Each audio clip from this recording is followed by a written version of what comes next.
특히 중1부터 그 이하 분들은 본격적으로 시행이 되는 고교 학점제입니다. 현재 중2, 중3들 일부는 이제 시행이 되기 때문에 좀 잘 들어봐 주시면 좋을 것 같고요. 이것이 지금 현재도 보면은 대시동에서도 마찬가지로 이게 정말 제일 핫한 문제이긴 문제입니다. 왜냐하면은 이제 지금 중1부터 본격적인 시행, 그리고 중2, 3은 부분 시행이라고 하는 고교 학점제가 도대체 무엇인지 여기에 대해서 좀 많이 바뀌긴 바뀌죠. 이제 많이 바뀐다고 이제 얘기는 했는데, 여러분 아시겠지만 이제 학점이라는 것 자체는 우리가 고등학교 때, 중학교 때까지는 도입을 안 했던 이름입니다. 이게 대학교 가서야 이제 학점이란 말이 쓰이죠. 그래서 근데 실은 제일 큰 변화가 이 이름입니다. 실은 이 이름이 제일 가장 큰 변화가 되겠고요. 일단은 교육부에서 이제 발표한 바에 따르면 되게 이제 좋게 포장을 해서 이제 발표를 했긴 했습니다. 고교생들이 대학생처럼이죠. 적성에 따라 원하는 과목을 선택해서 듣고 정해진 학점입니다. 현재는 단위수로 되어져 있죠. 이게 단위수로 되어져 있는데 이거 체육은 졸업하는 제도라고 되어져 있고요. 뭐 획일화된 교육에서 벗어나 자기 주도적인 인재를 성장하는 것에 도움을 준다라는 식으로서 조금 좀 멋있게는 써놨습니다. 그래서 이웃학교 지역사회 공동수업 과목을 개선한다라는 표현도 써놨는데, 얘 같은 경우가 제대로 시행될지는 아직까지는 불확실합니다. 왜냐하면 이제 예를 들어서 우리나라에서는 아직까지 대학에서도 이런 제도가 확립이 안 된 걸로 알고 있는데, 미국 같은 경우에서는 이 학교에서 수업을 들었다가 저 학교 근처에 있는 학교에서 수업을 들어 대학교의 경우 이때도 이제 학점이 교류가 돼서 성적이 나옵니다만, 이걸 우리나라 고등학교에서 시행을 한다는 얘기예요. 이게 그러니까 이거는 시일이 좀 걸리지 않을까 싶습니다. 이거는 그렇게 좀 알아두시면 좋을 것 같고요. 자, 그래서 이제 어떻게 변했는지 이제 간단하게 보여드리고 정리 한번 해보도록 하겠습니다. 자, 단계적 이해 중견 적용 이렇게 써져 있지만, 이게 보시면은 이게 올해였죠. 올해였고 올해랑 내년부터 바뀔 내용이고, 그 다음에 지금 중1 학생들부터 시행이 되는 2025년도 요때 이렇게 세 컬럼으로서 나눠져 있는데요. 제일 큰 변화는 바로 여기죠. 보면은 수업 시간 자체가 많이 줄어들긴 줄어듭니다. 이게 줄어드는데, 제가 또 이제 이것도 계산을 좀 해봤는데, 보통 보니까 한 학기 평균자가 보면은 일주일에 1.5시간 주는 것뿐이 안 됩니다. 실은 1.5시간입니다. 1.5시간 주는 것뿐이 안 되고 204단위에서 이제 학점으로 바뀌고 192 학점으로 바뀐다는 거죠. 보시면은 교과 과정이 있고 창체라고 창의적 체험학습입니다. 그러니까 창체라고 보시면은 이제 여러 어머니들께서도요, 이런 요 약자를 많이 보시게 될 겁니다. 앞으로도 많이 약자로 얘기하는데, 여기서 이걸 각각 6시간씩 줄인 거죠. 6시간씩 줄인 걸 얘기하겠고요. 자, 보시면은 현재 중2, 3입니다. 중2, 3부터 부분 도입을 하겠다라고 얘기했긴 했는데, 실은 학교 생활 내에서 약간의 변화는 있을 것 같습니다만, 대입 체계에서는 큰 변화는 없을 것 같아요. 이때까지는.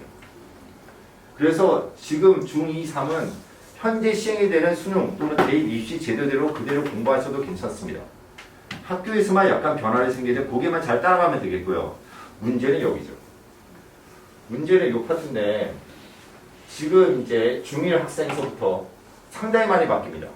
뭐가 있냐면은, 여러분들 아시다시피 현재는 뭐 수시다, 정시다 나눠가지고 이제 대입을 하잖아요.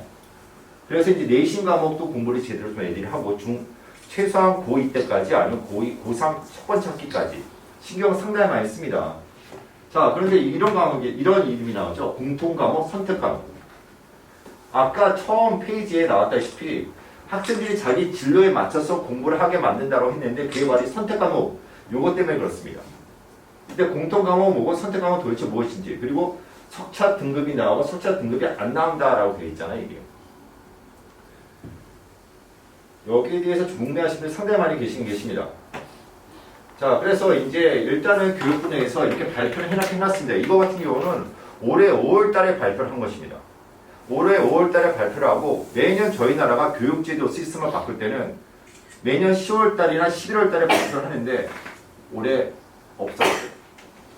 왜냐면 이것이 너무 큰 걸 터트려놔가지고 교육부도 감당을 못하고 있는 것 같습니다. 현재. 왜냐면 어떤 식으로 바꿔도 문제가 생기긴 생깁니다.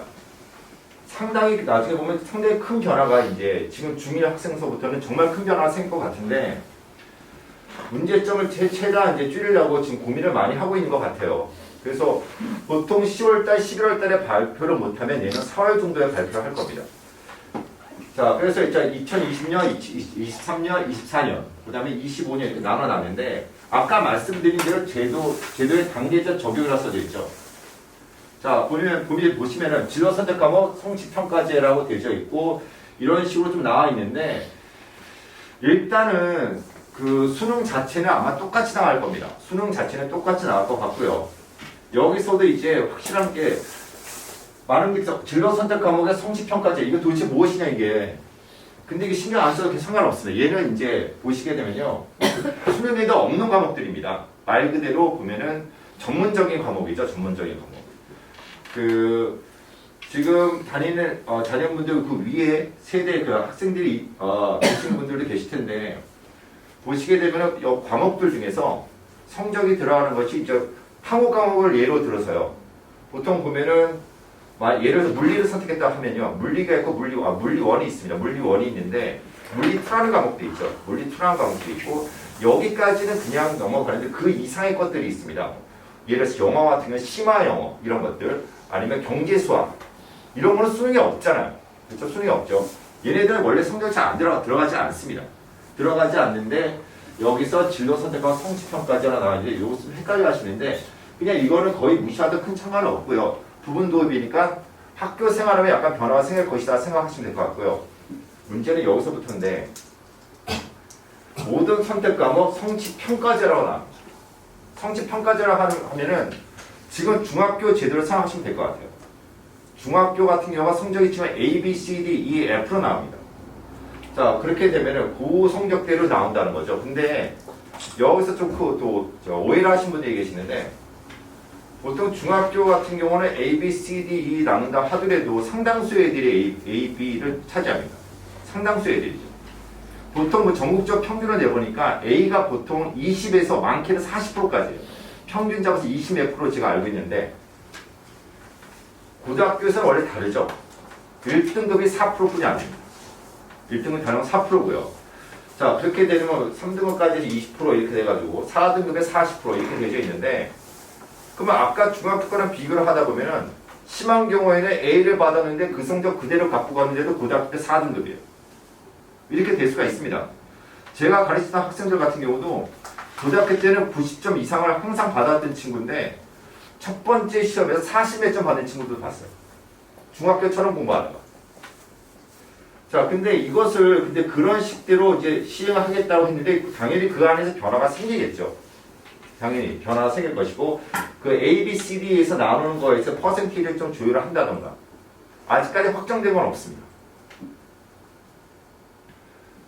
아까 말씀드린 이제 일반적인 보통 교과가 있고 전문 교과가 이제 요거를 이제 빼도록 하겠습니다. 얘 같은 경우는 보통 보면은 영재고나 과거나 아니면 이제 직업학교 있죠. 직업학교에서 배우는 과목이라 생각하시면 될 것 같고요. 저희가 신경 쓸 것은 바로 이쪽입니다. 이쪽이 되겠고 이거 간단하게 말씀드릴게요. 일단은 좀 이따가 이제 보시면은 세부적인 상황이 나오긴 나오는데 여기서 이제 많이 말씀드리겠습니다. 공통 과목 같은 경우는 여러분들이 아시는 그냥 국영수, 과탕, 사탕 과목이에요. 한국사까지 포함해서. 선택 과목이라고 하는 것은 보통 보면 고2 때 듣는 과목을 얘기합니다. 고2 때 들어가서 보통 보게 되면은 여기에서 보게 되면 이제 수능에 이제 나머지 과목들이 되겠습니다. 그래서 이제 과탐에 사탐에 세부적인 과목이 들어가겠고요. 공통 과목이 들어갔던 뭐 국영수에 심화되는 과정이 들어가겠고요. 자, 일반 선택, 진로 선택. 진로 선택 같은 경우도 요건 빼주시기 바랍니다. 진로 선택 같은 경우는 성적에 들어가지 않아요. 일단 성적에 들어가지 않고 여기서도 심화적인 과목을 가르치는 걸로 생각하시면 될 것 같습니다. 자, 자세하게 좀 이렇게 나와 있어요. 공통 과목이 있는데 국영수, 한국사, 사탐 과목, 과탐 과목이 나와 있죠. 이거 고1 때 배웁니다. 근데 기억하시는 분들이 계실지 모르겠지만 저기까지만 현재 등급제랑 똑같습니다. 제도가 바뀐다 하더라도 요것은 1등급부터 9등급까지 퍼센테이지를 나눠가지고 성적이 산출돼서 그것이 기록에 남습니다. 문제는 여기서부터. 여기를 전부 다 성취평가제를 바꾼다는 겁니다. 이렇게 되면 큰 문제가 생기겠죠. 상위권 같은 경우는 성적이 다 똑같을 겁니다. 여기서부터 이제 생각해 보시면 그러면은 수능 시스템에 변화가 있어야 되는 건 아니겠냐? 100% 생길 겁니다. 수능 과목이 그대로 남아있고 그 시스템에 그대로 남아있으면은 고교 학점제 취지 그 자체가 없어지는 겁니다. 자, 그렇게 알아두시면 될 것 같고요. 자, 그러면요. 그러면 현재 중2, 3과 중1의 차이점 도시 무엇이냐? 아까 말씀드렸었죠? 얘는 현 중2, 3은 공통과목 일반 선택과목 등급제다. 그러니까 현재랑 똑같습니다. 현재랑 똑같은 거고요. 중1 같은 경우가 공통과목 등급제. 이게 고1 때죠. 고1 때. 고2 때는 성취평가제예요. 결국에는 이런 얘기가 나옵니다. 고1 때가 고1 성적으로서 그냥 대학 간다. 고1만 등급제로 나눠져. 고2 때부터는 그냥 성취평가제 A, B, C, D, E, F로 나옵니다. 이게 문제가 좀 생기는 거죠, 이제. 당연히 많은 분들이 걱정을 많이 하긴 하세요. 고1 때 1년 가지고 어떻게 모든 걸 결정하겠느냐. 근데 저희 나라보다 심한 학교도 많이 있긴 있습니다. 실은 아시는 분들 아시겠지만 독일 같은 경우는 초등학교 때 끝나요, 그게. 초등학교 때 끝납니다. 초등학교 때 정해진 다음에 걔네들이 공부할 것이냐, 직업 학교를 갈 것이냐. 학교 자체가 달라지죠, 걔네들. 걔네 저희 나라보다 심한데 걔네는 오래된 히스토리가 있기 때문에 저희랑은 조금 차이가 있죠. 자, 2022 교육과정에서 현재 일반 선택 과목이 공통 과목으로 변경될지는 미정이다. 정확히 말씀드릴게요. 자, 일단 교육부에서 교육부 홈페이지에 이렇게 다 나와 있습니다. 여러분께서도 교육부 홈페이지 아니면 고교 학점자를 검색하시면요, 제일 첫 번째 페이지에 교육부에서 만든 홈페이지가 나옵니다. 근데 거기도 내용이 너무 상당히 많아요. 그리고 정해진 게 없고 그냥 대다수의 내용들이 그냥 언론사에서 보도한 추측성 얘기들만 많이 있고요. 그리고 어떤 분들께서 유튜브나 블로그를 이제 찾아보신 분들이 계시는데, 저도 이것 때문에 제가 전 동료들을 만나러 대치동까지 가보고 목동까지 가보고 해서 저도 3번인가 미팅을 가셨었는데, 지금 현장에서도 이거에 대해서 되게 핫합니다. 그리고 정해진 게 없습니다. 그리고 유튜브나 블로그를 다시 한번 확인해 보니까 정말로 95% 이상이 다 상상의 나래로서 만들어진 것들입니다. 결정된 건 별로 없어요.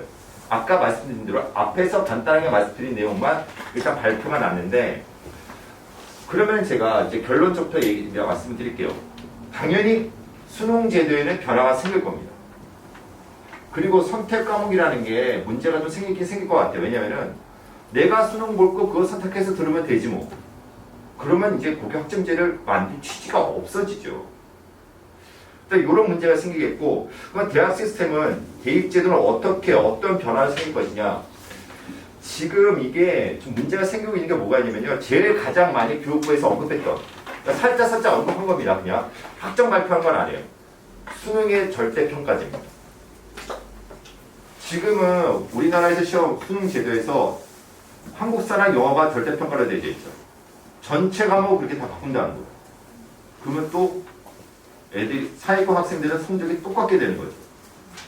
현재는 일단 수능의 절대평가제가 가장 유력하다는 얘기가 이제 돌고는 있습니다. 그리고 많은 전문가들께서 그런 얘기를 하셨고, 실제로 교육부를 아시는 분들께 여쭤봤는데 실제로 그 얘기가 많이 나온다고 해요. 지금 현재. 지금 현재로서는 내신의 절대평가는 거의 확정적이고요. 그 다음에 수능 절대평가, 게다가 추가되는 것이 1년에 수능 2번 보는 겁니다. 미국처럼 되는 거죠. 수능을 1년에 2번. 그러면 뭐 11월 달에 시험 본다 라는 것이 없어지는 거죠. 그 전에 한번 보고. 아시는 분은 아시겠지만 이제 내일 수능 점수가 발표가 됩니다. 뭐 지금 이제 날짜가 정해져서 발표가 되는데 1년에 2번 발표하게 되는 거죠. 이게. 이 얘기도 상당히 지금 많이 얘기가 나오고 있어요. 전문가들이. 그리고 심지어는 대교협에서도 이런 얘기가 나오고 있어요. 대학 교육협력회에서도 이런 얘기가 나오고 있는데, 상위과 학생들이 문제가 되긴 문제가 돼요. 아니면 그 지방대나 아니면 수도권 외곽 쪽에 있는 학교들을 들어갈 학생들 같은 경우는 절대평가제에도 큰 지장은 없는데, 문제는 뭐냐? 아까 말씀드린 대로 수도권 내에서 여러분들이 아시는 대학을 가고자 하는 학생들한테는 이것이 반드시 문제가 됩니다. 여러 가지 안이 나오고 있어요. 심지어는 본고사 얘기까지 나오고 있어요. 제일 유력한 게 뭐가 있냐면은, 일단은 이렇게 교육부에서 던져놓고 대학들한테 맡기는 겁니다. 그러면 첫 번째 안으로 생각할 수 있는 것은 학생부 종합전형이에요. 그러니까 학교생활기록부 같은 거죠. 이제 쉽게 얘기하시면. 근데 여기서도 문제가 생기는 건 뭐가 있냐면요, 학생부 종합평가가 이걸 만들면 서류가 지금 현 제 기호로는 대학교 3학년 되는 친구들부터 시작해서 상당히 간소화됐습니다. 학생부에서 이제 왜냐면은 사교육 시장이 너무 커지고 그다음에 배울 애들만 하고자 하고 있는 애들만 아니면 반강제성으로 듣는 애들도 많고 문제도 많이 생기고 무작정 대회 많이 나가고 학교 생활이 잘 안 되는 거죠. 이런 학생들이 상당히 많았었거든요. 그런 것들도 없애려고 이제 칸수 자체를 많이 줄였었어요. 근데 다시 늘려야 되지 않을까 이렇게 되면. 그렇게 되면 지금 현재 컨설팅 회사만 만세를 부르고 있어요. 그리고 고교학점제가 시작이 되면은 아마도 거의 확실시 되고 있는 것이 논술제 폐지입니다. 논술제라면 맞지가 않아요. 심지어는 그냥 1대1로 만난 사람 면접 자체에도 변화가 생길 거라고 얘기가 나옵니다. 실제로는 이게 면접인데도 불구하고 서술형 면접이 생깁니다. 또 한 가지만 더 추가로 말씀드리자면은 수능 자체에서도 새 서술형으로서 나올 수 있다는 얘기가 나옵니다. 근데 이거는 인력 툴부터 시작해서 너무 행정적인 문제가 많이 따라오죠. 아직까지 정해진 건 없습니다.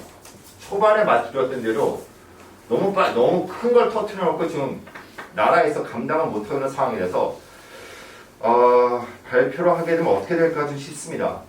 그래서 여러 가지 여러 선진국들의 예를 많이 조사를 하고 있는 것 같아요. 미국식 교육, 아니면 유럽식 교육, 아니면 심지어는 일본식. 본고사가 일본식이죠. 이런 것들도 감안해서 하고 있는 것 같습니다. 여하튼 간에 제일 확실한 거 다시 한번 말씀드리자면 내신의 절대평가, 수능의 절대평가, 그 다음에 수능 2회 실시. 이것이 지금 현재는 전문가들이 가장 얘기를 많이 하고 있는 토픽이 되겠고요. 교육부 내에서도 이것을 가장 많이 소위를 하고 있는 상황입니다. 발표 때까지 기다려보세요.